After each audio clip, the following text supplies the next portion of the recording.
بسم اللہ الرحمن الرحیم۔ خود سے خدا تک قسط نمبر 22۔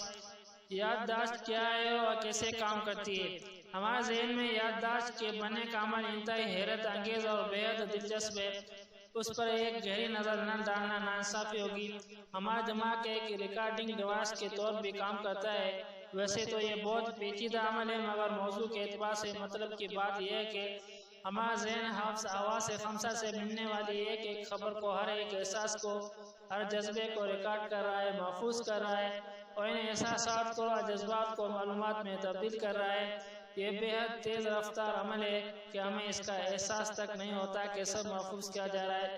سارا دن جو مشاہدات حاصل ہوتے ہیں، خواہ وہ دیکھنے سے ہو، چکھنے سے تعلق رکھتے ہو، سونگھنے سے عمل میں آئے، جو کچھ دیکھا، سنا اور جو بھی محسوس کیا، وہ عارضی یادداشت کی شکل میں محفوظ کیا جاتا ہے اور رات کو نیند کے دوران غیر ضروری یادیں ختم کر دی جاتی ہیں تاکہ دماغ پر بوجھ نہ پڑے۔ اس کے علاوہ جاگنے کے دوران بھی محفوظ کرنے اور بھولنے کا عمل تیزی سے جاری رہتا ہے۔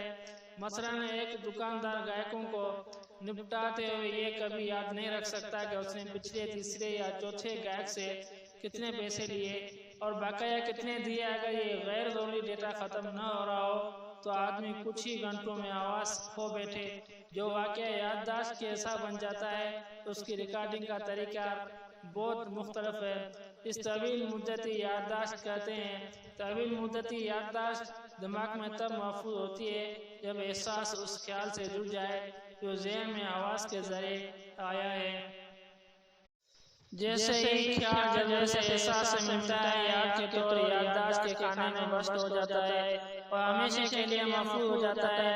اسے ایسے سمجھے، اگر آپ دیکھیں گے سڑک پر کسی بچے کو چوٹ لگی تو یہ واقعہ کیونکہ آپ کے جذبات سے نہیں جڑ پایا، کیونکہ وہ آپ کا بچہ نہیں ہے، اس لیے عارضی یادداشت بنے گی اور نتیجتاً آپ اس کو کچھ عرصے کے بعد بھول جائیں گے۔ لیکن خدا نہ کرے اگر یہ چوٹ آپ کے بچے کو لگتی تو یہ منظر جذبات سے مل کر میموری سیل میں بست ہو جائے گا اور ہمیشہ کے لیے آپ کی یادداشت کا حصہ بن جائے گا۔ آپ اس منظر کو بھی ایک محفوظ مدت کے بعد بھول جائیں گے، لیکن اچانک طویل مدت کے بعد کسی واقعے کی وجہ سے آپ کو اپنے بچے کی چوٹ یاد آ کر ایسا دلائے گی کہ ڈیٹا ڈیلیٹ نہیں ہوا بلکہ آپ کے دماغ میں خوابیدہ حصہ تحت شعور میں محفوظ رکھا ہوا ہے۔ یہ آپ کے حتمی شعور کا حصہ بن چکا ہے، فائل ہو چکا ہے۔ خیال کو یادداشت میں محفوظ ہونے کے لیے نہیں، یادداشت کے خلیات میں جل جانا ضروری ہے۔ اس شعلے کے لیے خیال کو جس بجلی کے، جس انرجی کی ضرورت ہوتی ہے، وہ نفس اس جذبات کی صورت مہیا کرتا ہے۔ اسی طرح ہم اپنی زندگی کے تمام اہم اچھے برے واقعات کو گناہ اور ثواب کے ثبوت کی شکل میں اٹھائے پھر رہے ہیں۔ اس لیے یقیناً روز قیامت میں پیش آنے والے اپنے مقدمے کے سماعت کے لیے